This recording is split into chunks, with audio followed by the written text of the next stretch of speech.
Magandang hapon sa ating lahat.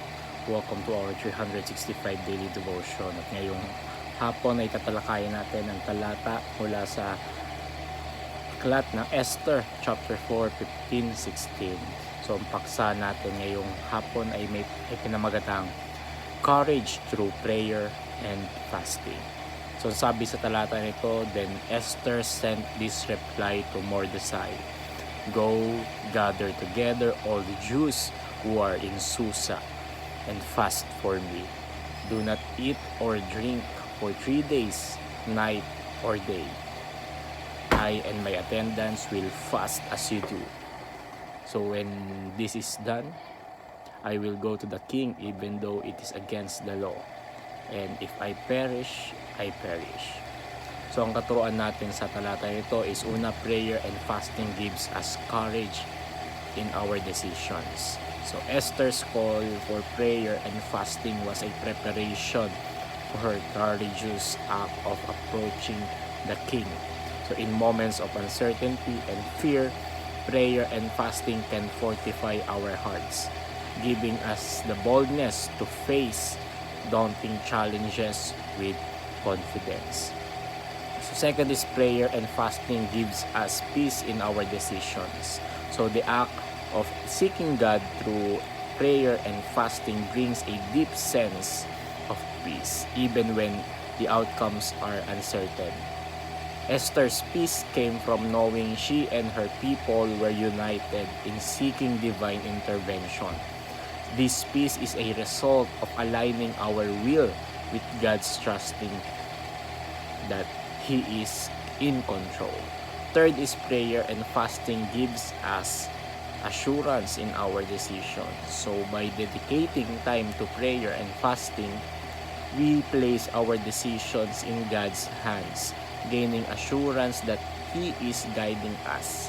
Esther's assurance came from her dependence on God, knowing that whatever the outcome, it was part of His greater plan. So our application in this is, first is pray and fast before we make decisions. So before making significant decisions, take time to seek God's guidance through prayer and fasting. This spiritual discipline helps us to discern God's will and prepares us mentally and spiritually for the decision ahead. Second is have courage during the implementation. So once a decision is made, face the implementation with courage, just as Esther bravely approached the king.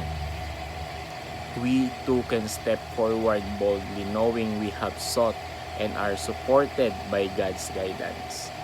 Third is stop worrying after we make decisions. So after we made and acted on our decisions, release any lingering anxiety. Trust that God, who guided us through prayer and fasting, is in control. So this assurance allows us to move forward without being burdened by second guessing or regret. So what are the benefits of prayer and fasting when making decisions? So first is clarity and direction. So prayer and fasting clears out our minds from distractions and help us focus on hearing God's word, God's voice. So this spiritual focus leads to greater clarity in understanding His will for our decisions. Second is strength and courage. Engaging in prayer and fasting strengthens our resolve and gives us the courage needed to make and implement difficult decisions. It equips us to face challenges with a fortified spirit. So peace and assurance.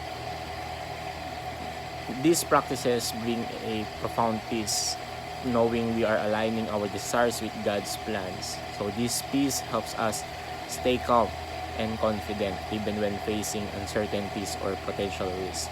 So fourth is unity and support. So prayer and fasting, especially when done in community, bring a sense of unity and collective support. Like Esther and the Jews in Susa, we can draw strength from knowing others are standing with us in prayer.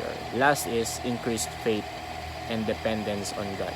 So So regularly practicing prayer and fasting deepens our faith and deepens and dependence on God. So it reminds us of our need for His guidance and reinforces our trust in His sovereignty over our lives.